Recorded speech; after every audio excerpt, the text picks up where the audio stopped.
क्या मैं तो मखसूस साइज में कटिंग करके समोसा कचौड़ी पकौड़ी डाल के बेच दिया। समोसा खाने वाले भाई साहब आपने क्या किया? क्या मैंने खाने के बाद पेपर को डस्टबिन में डाल दिया। डस्टबिन के साथ क्या सुलूक हुआ? नगर निगम की गाड़ी आई, उसे अपनी आगोश में डंप की और शहर की सबसे गंदी जगह जाके डाल। जिसने कलेक्टर बनाया वो नजासत गलीजा में पड़ा हुआ है, कोई पूछने वाला नहीं। वो पेपर, वो पुस्तक प्राइमरी की जिसने इंसान को बैरिस्टर बना दिया, राजदूत बना दिया, IAS IPS बना दिया, वो नजासत गलीजा में पड़ा हुआ कुत्ता पेशाब कर रहा हुआ, कोई पूछने वाला नहीं। FIR जाके करे, it is not acceptable of वो लेगा भी नहीं, FIR भी नहीं लेगा। ये किसका हाल था? SP कलेक्टर बनने वाली लाइन। अब जरा आप इधर आ जाए, दारुल उलूम मोहम्मदिया मदरसा तालीमुल कुरान, जो बच्चा प्राइमरी में अम्मा पारा पढ़ा उससे पूछे कि भाई आपने बचपन में जो अम्मा पारा पढ़ा था उसका क्या हाल है, उसके साथ क्या सुलूक किया आप? उस बच्चे ने जवाब दिया कि जब मैं एदादिया में आया तो उस अम्मा पारे की अहमियत और समझ में आया। ऊला, सानिया, सालसा, राबिया, खामिसा, सादिसा, साबिया, सामेना, फसीला, तखस्सुस बिल फिक्ह, मुफ्ती बना तो समझ में आया उस अम्मा पारे के बारे में मुफ्ती का फतवा नहीं, मुजद्दिद का फतवा नहीं, गौस का फतवा नहीं, अब्दाल का फतवा नहीं, औताद का फतवा नहीं, अफराद का फतवा नहीं, सहाबा का फतवा नहीं, नबी का फतवा नहीं, रब का फतवा है। ला यमस्सुहु इल्लल मुतहहरून। उस अम्मा पारे को बगैर वुज़ू के छूना भी मत। वाह, क्या बात है, वाह, माशाअल्लाह माशाअल्लाह, बहुत उम्दा। पेपर सेम है, वुड से, ग्रास से, ट्री से पेपर बनते हैं, सेम दरख्त है, सेम दुकान है, सेम कंपनी, सेम प्रेस। एक पर लिखा हुआ है Johnny Johnny yes papa, twinkle twinkle little star, rain rain go away, वो नजासत गलीजा में। और दूसरे पर लिखा हुआ है वो दुहा वल्लैली इज़ा सजा। रैन रैन वाला तेरा ये हाल क्यों? कहा मेरी सोहबत, मेरी छाती पर CBSE पैटर्न बैठा है। आज मैं नजासत गलीजा में, दरसे निजामी वाला, तेरी अजमत इतनी बढ़ कैसे गई कि बड़े बड़े मुफ्ती भी चूमते हैं तुझे, सर पे रखते हैं। कहा मेरी छाती पे कुरान मुकद्दस की आयत बैठी हुई है।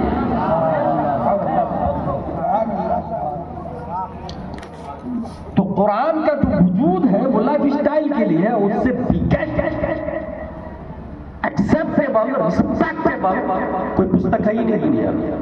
अभी कुछ ही दिन पहले हम चंद लोग बैठे हुए थे, चैट GPT की बात चल रही थी।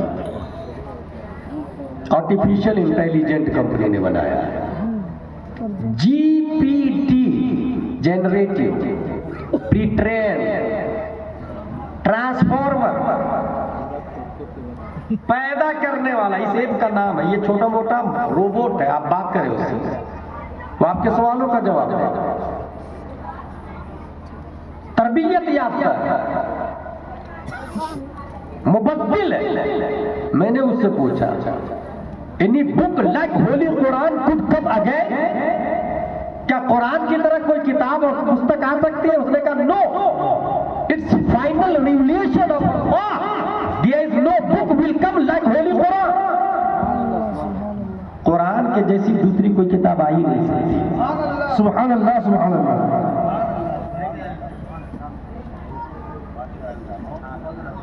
अच्छा, वो भी इस तरीके से है कि अगर मैं सिर्फ कुरान के बारे में बात करूं, कौन बात करें?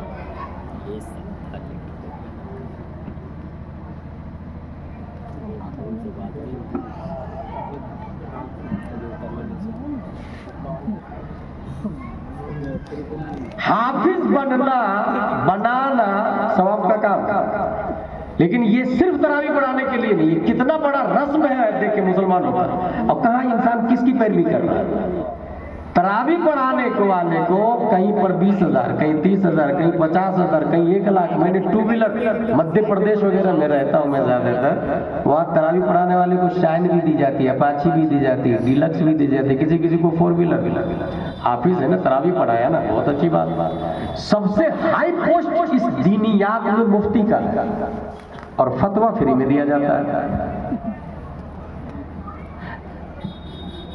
तरावी पढ़ना सुन्नत मुअक्कद है, तो उसको 1-2 लाख दिया जाता है, बुरा नहीं है। लेकिन मुफ्ती का सबसे हाई पोस्ट है, और फतवा लेने के बाद कोई मुसाफा भी नहीं करता है 1000 रुपये का। वाह, बेशक, ये इसको रस्म रिवाज कहते हैं, रस्म रिवाज देखते हैं। जहानाबाद में ताजुल शरिया मस्जिद बनानी है, कौन देगा पैसा? हजरत मेरी तरफ से पूरा सरिया, ओके, हाजी फोला पूरा सरिया, मेरी तरफ से पूरी सीमेंट, यस पूरी सीमेंट, राइट डाउन हो गया, लिख लिया गया। 5 करोड़ की मस्जिद 5 साल के अंदर कंप्लीट। अल्लाह ने इतनी दौलत दी मुसलमानों को। अच्छा, अब ये ऐलान करे कि उस मस्जिद में मुफ्ती लाना, जामिअतुर रज़ा का फारिग हो या कारी भी, ऐसे मुफ्ती को लाना, तनख्वाह 25,000 रुपया देना है। कौन देगा? साल में 1 राउंड आएगा, गवर्नमेंट सर्वेंट तो है नहीं, साल में 1 राउंड आएगा, 12 करोड़पति लोग खड़े हो जाए, जनवरी फरवरी मार्च अप्रैल मई जून जुलाई राउंड में आएगा, कोई खड़ा नहीं होगा। ये रस्म देखिए, 5 करोड़ की 5 साल में मस्जिद कंप्लीट है। किसने बोला भाई मस्जिद बनाना सवाब का काम है? कहाँ लिखा है? जहां ये लिखा है मस्जिद बनाना सवाब का काम है, मम बना लिल्लाहि मस्जिदन बनल्लाहु लहु बैतन फिल जन्नह, वही ये लिखा है मल्लम यारिफ हक़्क़ल आलिमिना फहुवा लैसा मिन्ना, वही ये लिखा है वल्लदीना उतुल इल्म दरजा, वही ये लिखा है फसलू अहल ज़िक्र इन कुंतुम ला तअलमून। अहल ज़िक्र का लफ्ज आया, अहले मस्जिद का लफ्ज नहीं आया, अहले सजदा का लफ्ज नहीं आया। रस्म रिवाज में देखिए कैसा होता है। मस्जिद बनाना सवाब का काम है भाई, किसने बोला ये? अच्छा, मस्जिद आपने क्यों बनाई? मस्जिद की दीवार, 5 करोड़ की मस्जिद है ना, मस्जिद की दीवार से जाके आप पूछिए तो मस्जिद की दीवार, साहब आप बताइए, एक रिश्ता आया है मेरी बेटी का, लड़का वेल सेटल है लेकिन देवबंदी है, शादी करूं कि नहीं करूं? मस्जिद की दीवार बताएगी? मस्जिद के मिंबर से जाके पूछे, आप तो मकराना से तशरीफ लाए हैं, आप तो मार्बल के हैं, आप तो 2 लाख के हैं। मिंबर साहब आप बता दीजिए ना, इस्लाम की बुनियाद कितनी चीजों पर है? क्या वो मकराना का मिंबर 5 करोड़ की मस्जिद में लगा हुआ बोलेगा इस्लाम की बुनियाद 5 चीजों पर है? तौहीद, नमाज, रोजा, ज़कात, हज? नहीं, पता ये चला मस्जिद साइलेंट है, वायलेंट इमाम है, मस्जिद साकित है, नातिक इमाम है, मस्जिद खामोश है, बोलता इमाम है। 5 करोड़ की मस्जिद से जहानाबाद की जहालत का खात्मा नहीं होने वाला। अगर मस्जिद 5 करोड़ की हो और इमाम नाज़रा खा हो तो जहालत बढ़ती की बढ़ती चली जाएगी। और अगर मस्जिद खजूर की शाख पत्तियों की बनी हुई हो और इमाम इमामुल अंबिया हो तो मुख्तदी अबू बकर पैदा होते हैं, उमर पैदा होते हैं, तलहा, जुबैर और हंज़ला पैदा। नारे तकबीर, नारे तकबीर, नारे रिसालत, नारे रिसालत, शान मोहम्मद कॉन्फ्रेंस, नारे तकबीर।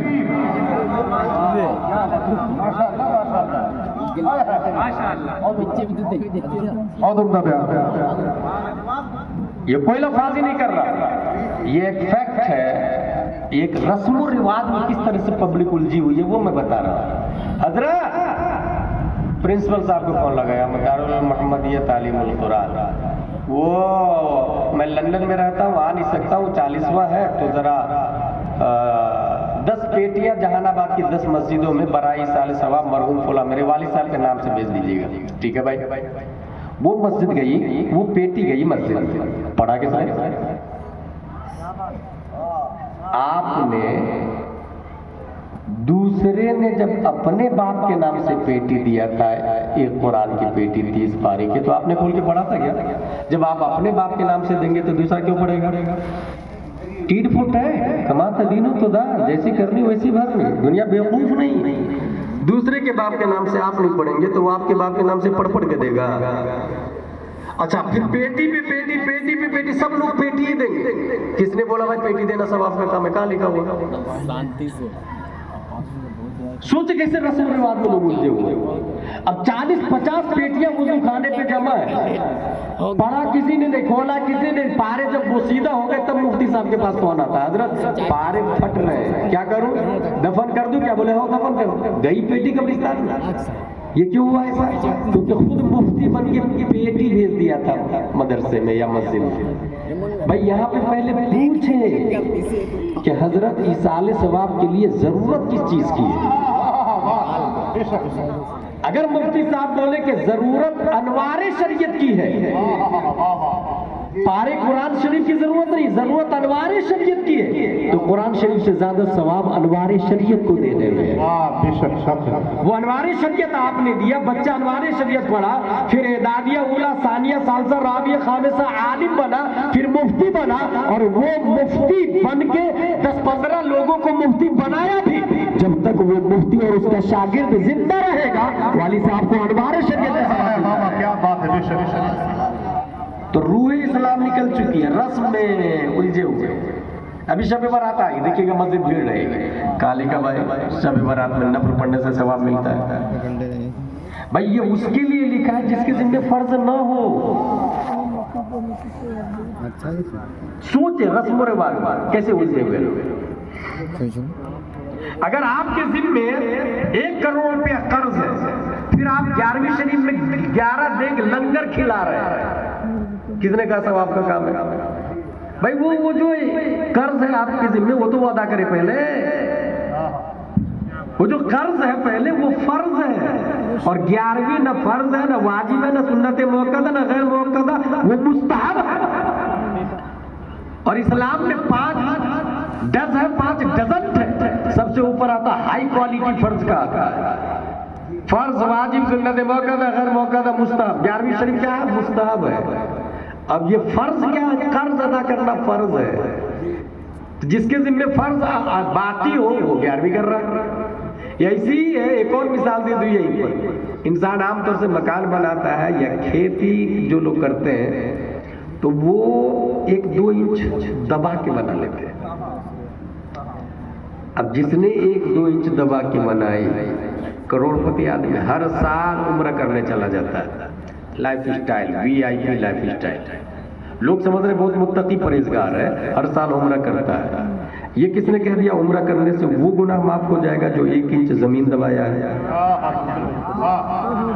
भाई फतावा रज़विया में ये लिखा हुआ है कि बंदे का हक जब तक अदा नहीं करेगा तब तक उम्र नहीं, फर्ज भी हज कर ले 10-15 बार तो भी गुनाह माफ नहीं होने वाला। ये ऐसे ही है जैसे हाथ में आप गोबर पकड़ लें और उसके बाद समंदर में नहाए, गंगा में नहाए, यमुना में नहाए, फव्वारा खोल करके अपने घर के बाथरूम में 24 घंटा बैठे रहे फव्वारे में, आप पाक नहीं होंगे, पहले वो गोबर छोड़ना पड़ेगा। ये ऐसे ही जैसे कुआं में कुत्ता मर गया, आप पूरा पानी निकाल दे कुआं पाक नहीं होगा, पहले कुत्ते को निकालना पड़ेगा। बहुत उम्दा। वो जो 1 इंच जमीन है अपनी 5 मंजिला बिल्डिंग को तोड़ के वो 1 इंच वापस करे, फिर उम्रा करने जाए, तब गुंबद खजरा से आवाज आएगी मन ज़ारा कब्री वजबत लहू शफाअती। वाह सुभान अल्लाह सुभान अल्लाह। मैं तकरीर नहीं कर रहा हूँ, मैं तो मेरा तो क्या कहते हैं उसको, ट्रैक ही चेंज हो चुका है। मैं तैयारी करके कुछ और आया, मगर ये रस्म रिवाज देख करके ही मैं कुछ और बोल रहा हूँ, और ये बहुत बुनियादी चीजें बोल रहा हूँ कि रस्म रिवाज से बाहर निकले, स्पिरिचुअल ऑफ इस्लाम को समझे, अपग्रेड। ये देख रहे कैसे चिल्लाने की आवाज आ रही, कौन जिम्मेदार है इसमें? जबकि यहाँ पर बाज़ाब्ता हमारे वॉलंटियर में फीमेल वहां भी होना चाहिए।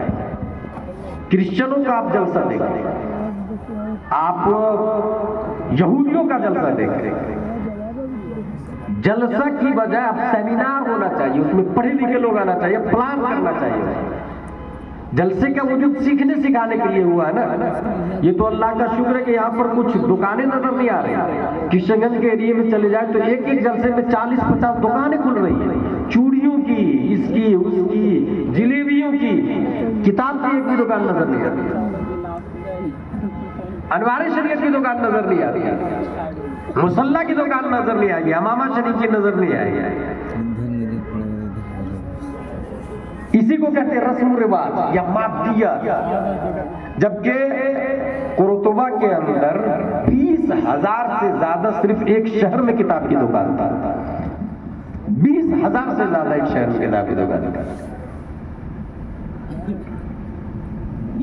तो रूह इस्लाम, रस्म इस्लाम निकल चुका है। इंसान पहले फर्ज अदा करे।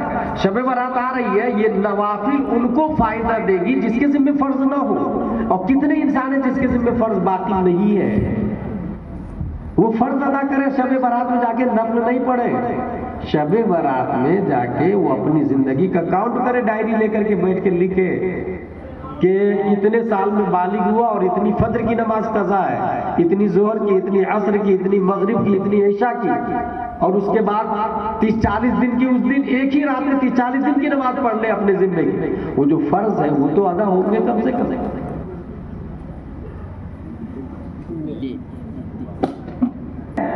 नवाफिल बाद में। अच्छा, इंसान ये भी सोचता कि वो 11वीं शरीफ ही कर रहा है ना, तो भाई कितनी भी 11वीं शरीफ कर ले, वो 1 इंच जमीन वापस करना होगा उसको। जब तक उसके जिम्मे फर्ज बाकी है, नवाफिल से वो फर्ज का कफारा नहीं हो सकता है। तो इसलिए हाफिज के साथ साथ में आलिम भी होना चाहिए।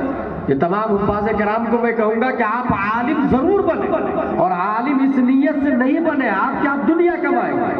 क्योंकि आलिम के हर किताब के शुरू में बताया जाता है किताब पढ़ने का मकसद सआदतें दारें, सआदतें दारें। हुजूर मुहद्दिस कबीर हमारे उस्ताद हैं, उनकी एक बात याद आ रही है। वो ये कह रहे थे कि हुजूर हाफिज मिल्लत अशरफिया में जब बुखारी शरीफ शुरू करवाते थे और पहली हदीस पढ़ाते थे इन्नमल अमालु बिन्नियात, तो वो ये कहते थे कि एक काम की 100 नियतें करें, एक काम की 100 नियत, तो 100 तरीके से, 100 रास्ते से सवाब आना शुरू हो जाएगा। लेकिन रिस्क की नियत ना करे तब भी अल्लाह रज़्ज़ाक़ है और आपको रिस्क देगा। मगर बिल्कुल उल्टा हो चुका है, इंसान जो भी काम करता है सेल्फिश हो चुका है, पहले रिस्क के प्लान कर लेता है, हमको कितना फायदा होगा। इसी को कहते हैं मादा परस्ती, इसी को सेल्फिश कहा जाता है। इंसान को भरोसा रखना चाहिए अल्लाह तबारक व तआला पर। कितना भरोसा होना चाहिए, मैं इसके हवाले से बताऊं कि हम लोग कॉमन है कि मेरी बेटी पढ़ी लिखी है तो लड़का भी जरा पढ़ा लिखा होना चाहिए, या लड़का पढ़ा लिखा है तो लड़की भी पढ़ी लिखी होनी चाहिए। तो अपनी इक्वल, अपने मुकाफात और अपनी बराबरी में जरा कोई मुनासिब लड़का हो तो देखिएगा, ठीक है, वो लड़का देखना शुरू कर देते हैं।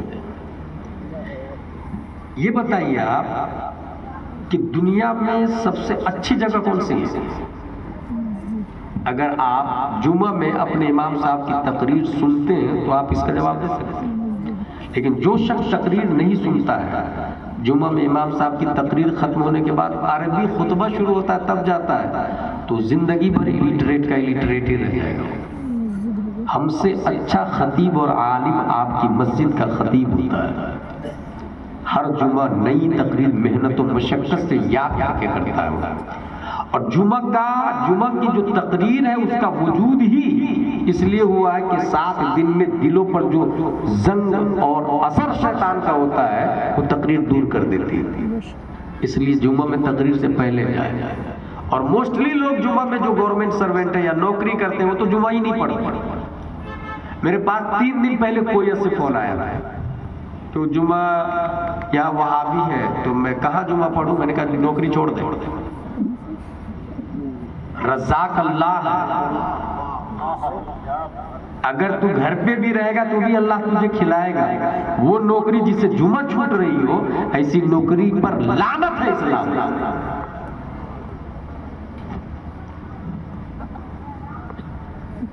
तकरीर हो रही है, बहुत शानदार, आप उसका जवाब देंगे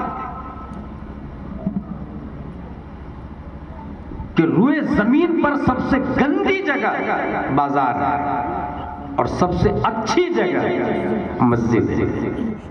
रुए जमीन की बात कर रहा हूं मैं, सबसे अच्छी जगह मस्जिद है। कोई अपनी बेटी के लिए दामाद मस्जिद में ढूंढता है?